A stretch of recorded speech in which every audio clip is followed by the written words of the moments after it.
नमस्कार, मैं हूं अवनींद्र आशुतोष। आपका बहुत बहुत स्वागत है हमारे ख़ास कार्यक्रम छू लो आसमान में। संगीत के बारे में बहुत कम लोग जानते हैं, लेकिन आम आदमी जब गुनगुनाता है तो लगता है कि हर कोई संगीत से जुड़ा हुआ है। जीवन के संगीत में तो होना है शामिल हमें, धुन चाहे कोई भी हो, साज को बजाते जाओ।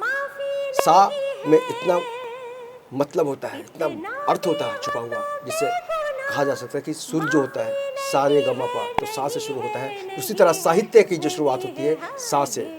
और उसी कड़ी में आज हम आपको एक ऐसे कलाकार से मिलवाने जा रहे हैं जो पश्चिम बंगाल से मुंबई में तहलका मचाने आई हैं। और जाहिर है, जब आदमी की प्रतिभा हिलोरे मारती है तो इंसान भूल जाता है कि उसे कहाँ रहना चाहिए, कहाँ जाना चाहिए, कहाँ उड़ना चाहिए, कहाँ गिरना चाहिए, लेकिन संगीत उसको हमेशा संभाल कर रखता है। इसी कड़ी में हम आपको मिलवाने जा रहे हैं अनुपमा चक्रवर्ती श्रीवास्तव जी से। आपका बहुत बहुत स्वागत है छू लो आसमान में। और थैंक यू जी। संगीत की दुनिया जो होती है अनुपमा जी, हमेशा हमने मोहम्मद रफ़ी साहब की एक कहावत सुनी है, उनका इंटरव्यू सुना था कि बचपन में जब वो घर में बैठे रहते थे तो एक फ़कीर हर दिन गुजरता था उस मोहल्ले से, गली में गुजरता कुछ गाते हुए, और वो पीछे पीछे लगता था कि कोई जादू कर रहा है और उसके पीछे पीछे घूमते थे। तो वहीं से एक शुरुआत हुई, महसूस हुआ मुझे भी कुछ करना है। आप सबसे पहले ये जानना चाहूँगी, आपको कब लगा कि आप संगीत के क्षेत्र में जाना चाहती हैं? जी, जब से मैंने होश संभाला, रेडियो में गाने सुनती थी और बस ऐसा लगता था ये दुनिया कुछ अलग है। मुझे होश भी नहीं कि मैं कितनी छोटी थी, लेकिन मुझे म्यूज़िक से बहुत प्रेम था और बहुत लगाव था। लता जी के, आशा जी के गाने सुनती थी और उसको गुनगुनाती रहती थी।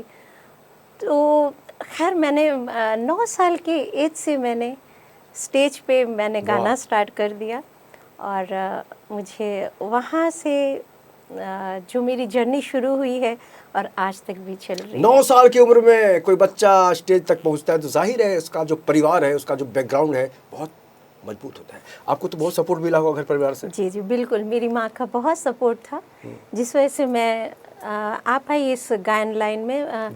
क्योंकि मेरे ख़ानदान में कोई भी इस क्षेत्र में नहीं कृपा हुई ना थे। माँ की? माँ मतलब की बहुत कृपा। अपनी माँ और सरस्वती जी, माँ। माँ सरस्वती की बहुत कृपा। तो संगीत में तो बहुत कुछ कहा जा सकता है, संगीत के कई आयाम हैं, लेकिन संगीत क्या है जो सामने वाले को झूमने पर मजबूर कर दे? कई बार संगीत से आदमी हंसता है, कई बार रोता है, कई बार भूल जाता है कि वो कहाँ है। सही बात। सबसे पहले जब आप परफॉर्म कर रही थी तो वो गीत कौन सा था? मैंने जब स्टार्ट किया था उस वक्त आशा मूवी आई थी, शीशा हो या दिल हो, वो मेरा फर्स्ट सॉन्ग होता था। और उसके बाद फिर सत्यम शिवम सुंदरम, ये सब गाने मैं गाती थी स्टेज पे और लोग बहुत खुश होते थे कि एक बच्ची सी और लेकिन गा रही है, और बहुत मुझे लोगों का प्यार मेरा मिला। फिर मैं गाते गाते मुंबई में आई। मैं 1985 में मैं मुंबई आई और मैं आपको बताऊं, मैं किशोर दादा की बहुत बड़ी फ़ैन रही हूँ बचपन से, और मुझे फर्स्ट ब्रेक मुझे किशोर दादा के साथ मिला। जीवन का फर्स्ट ब्रेक मुझे किशोर दा के साथ गाने को मिला और उनके साथ मैं ऐसे वो बैठ के गाते थे।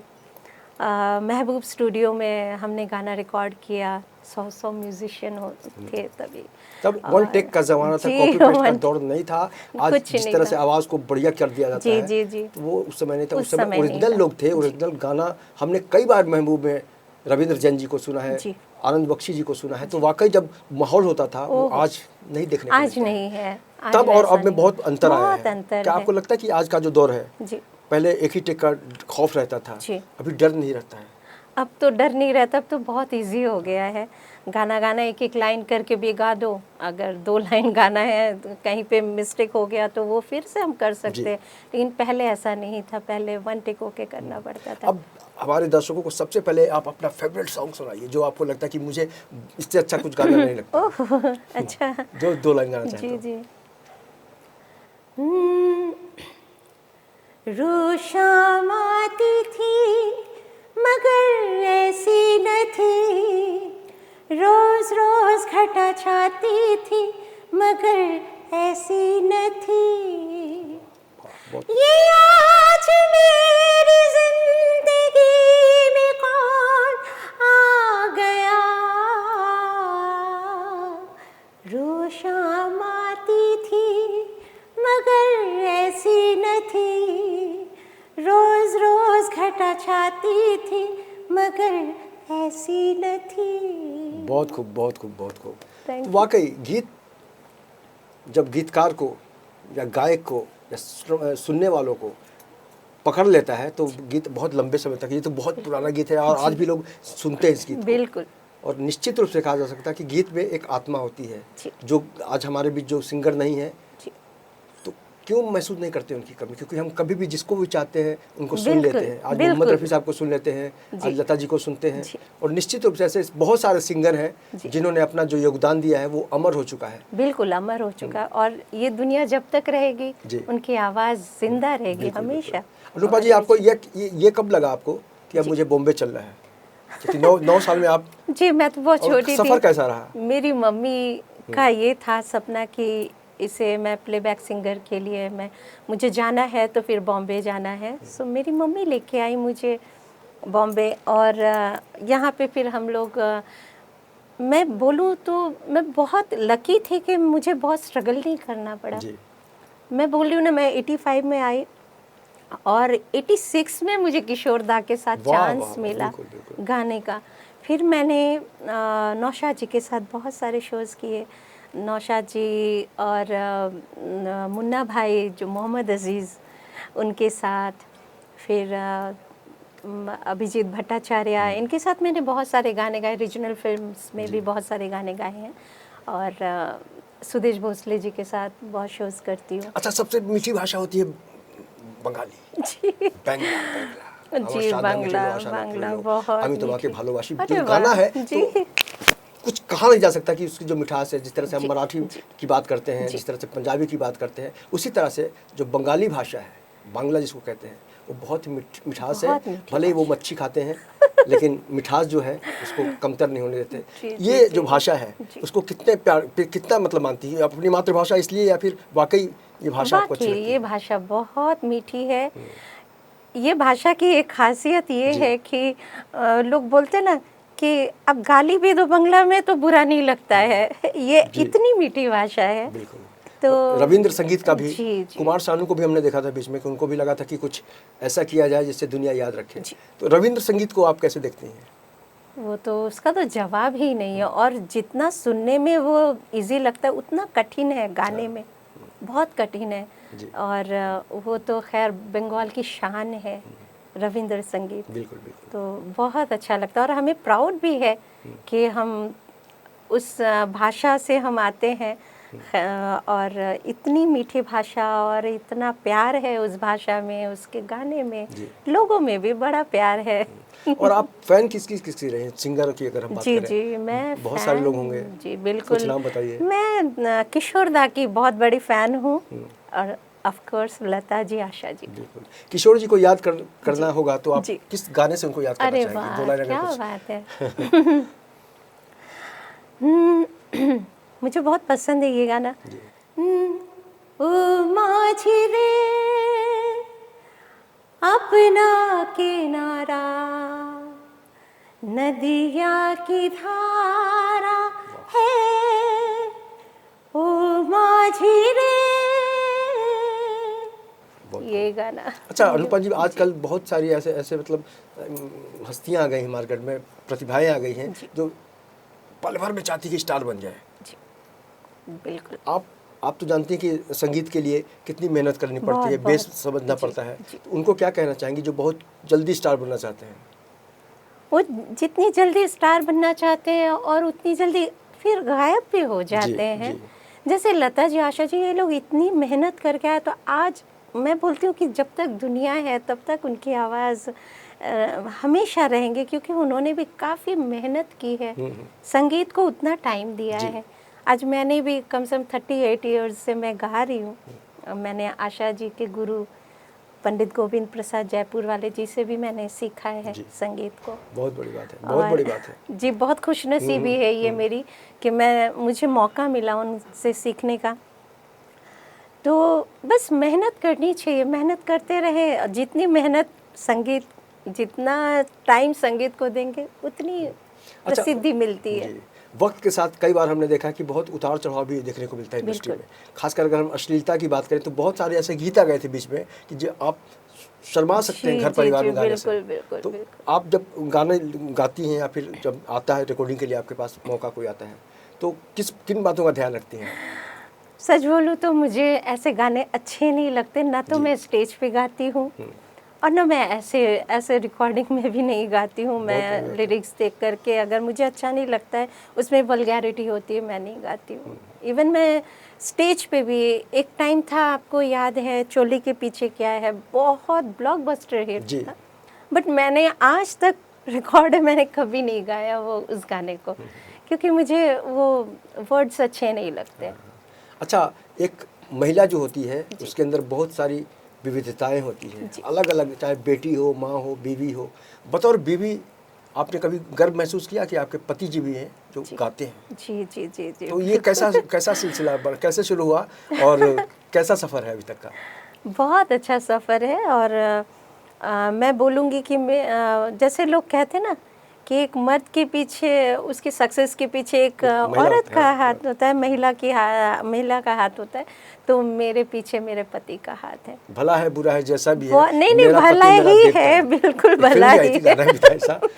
जी, लेकिन वो बहुत अच्छे इंसान हैं और उन्होंने मुझे बहुत सहयोग दिया है इस लाइन में। अगर मैं अभी तक हूँ तो उनकी वजह से।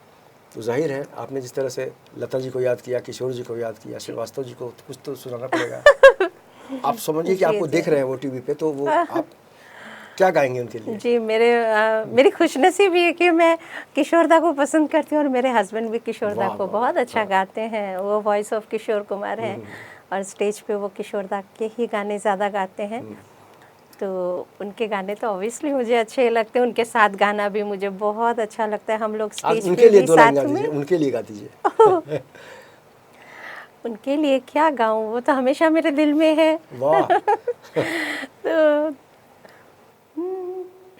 दिल में हो तुम, आँखों में तुम, बोलो तुम्हें कैसे चाहूं, पूजा करूं, सजदा करूं, जैसे कहो वैसे चाहूं। बहुत बढ़िया, बहुत बढ़िया। वाकई संगीत में जो विविधता है, जिसको हम कह सकते हैं कि ज़मीन के अंदर जो बीज बोया जाता है उसी तरह का पेड़ निकलता है। और सिंगर की जो मेहनत होती है, वो कितना रियाज़ करता है, किन सुरों को, किस तरह के संगीत को पसंद करता है, उसको हम एक परफॉर्मेंस में देख सकते हैं। और अनुपमा जी के बारे में अभी मैं कुछ कह नहीं सकता, क्योंकि आपने खुद महसूस किया होगा कि कितनी टैलेंटेड हैं और बचपन से जो एक जुझारूपन है इनके अंदर कि कुछ करना है संगीत में। ये सफ़र मुंबई तक आ गया है, आज कितने सालों से गा रही हैं, तो निश्चित रूप से कहा जा सकता है कि आने वाले दिनों में इनकी बहुत सारी प्रतिभाओं के रंग आने वाले दिनों में हम नज़र रखेंगे और बताएंगे कि अनुपमा जी आजकल क्या कर रही हैं। और इनके पति से भी आने वाले दिनों में मिलवाएंगे, क्योंकि इनके दिल में वो रहते हैं। और जब दिल में कोई बस जाता है तो यही कहा जा सकता है कि उसके पीछे अगर कोई है तो वो है संगीत। इस खास कार्यक्रम में हमसे जुड़ने के लिए बहुत बहुत शुक्रिया और आने वाले दिनों के लिए आपका बहुत बहुत शुभकामनाएं। निश्चित रूप से संगीत के ज़रिए आपने जो जगह बनाई है उसका रास्ता हमेशा खुलता रहेगा, यही मेरी कामना है। आपको मैंने एक बात बताई नहीं जी। अभी मेरा एक गाना बहुत हिट चल रहा है, film Monica O my darling में मैंने गाना गाया है और ये वर्ल्ड में बहुत हिट हुआ है। और मेरे ख्याल से इसके 3 मिलियन के ऊपर इसके रील्स बन चुके हैं और ये मैं समझती हूँ शायद ये बहुत बड़ा एक आंकड़ा है। और गाना बहुत हिट हुआ है और इस गाने के लिए मैं आपको इसका किस्सा एक बताना चाहूँगी। जी, ज़रूर ज़रूर। एक दिन मेरे पास एक कॉल आया कि आप मूवी में गाना चाहेंगी, तो मैंने कहा मेरा तो काम है गाना गाना, क्यों नहीं गाऊंगी। तो उन्होंने कहा कि अच्छा ये नेटफ्लिक्स मूवी है, तो मैंने कहा ठीक है कोई बात नहीं है मैं गाऊंगी। तो मुझे फिर उन्होंने स्टूडियो पे बुलाया और बस फटाफट उन्होंने गाना बताया और गाना जब मैं रिकॉर्ड कर रही थी तो मुझे लगा ये एकदम मतलब इस दौर का एक अलग सा, जैसे हम पुराने दौर में आ गए हों, 70s टाइप के गाने थे वो। तो उन्होंने मुझे बोला कि हमने 200 वॉइस सुने YouTube पे और मुझे जैसा चाहिए था वॉइस वो नहीं मिल रहा था। वाह वाह वाह वाह। बहुत बड़ी बात है, बहुत बड़ी बात है। जी, कि मुझे उस टाइप का गाना, वो टाइप की वॉइस चाहिए, तो जो आशा जी, लता जी इस टाइप से, क्योंकि गाना भी वैसा ही है। तो मैंने कहा अच्छा ये टाइप 70s टाइप का देना है। तो उन्होंने फिर मुझे जो गवाया, उसके बाद आज भी मैं बड़ी बात नहीं कर रही हूँ, लोग ज़्यादातर सोचते कि वो आशा जी ने गाया, पंचम दा का म्यूज़िक होगा, कोई पुराने गीत को रिमिक्स कर दिया है, ऐसा लोग सोचते हैं, ऐसे रिव्यूज़ भी बहुत आते हैं।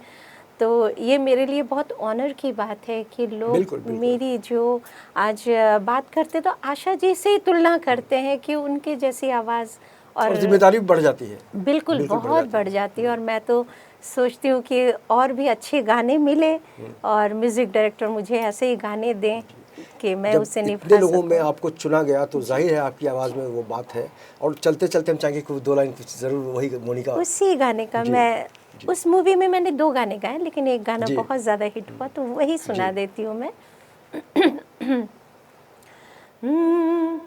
ये एक जिंदगी काफ़ी नहीं है, हाँ ये एक जिंदगी काफ़ी नहीं है, कितना भी तो बेगुनाह माफ़ी नहीं है, वाह, कितना भी हो तो बेगुनाह माफ़ी नहीं है, नहीं है, नहीं है, नहीं है, हाँ ये एक जिंदगी काफ़ी नहीं है। बिल्कुल। प्रतिभाओं के लिए एक ज़िंदगी बहुत कम होती है, लेकिन कहा जा सकता है अनुपमा जी की जो यात्रा है कि जीवन के संगीत में तो होना है शामिल, हमें धुन चाहे कोई भी हो, साज को बजाते जाओ। और ज़िंदगी की असली उड़ान अभी बाकी है, ज़िंदगी की असली उड़ान अभी बाकी है, अपने इरादों का इम्तहान अभी बाकी है, अभी तो नापी है मुट्ठी भर ज़मीन, सारा आसमान अभी बाकी है। ओह वाह, तो हमारी दुआ बहुत रहेगी कि बड़ी, अनुपमा जी की थैंक जो यू। गायकी है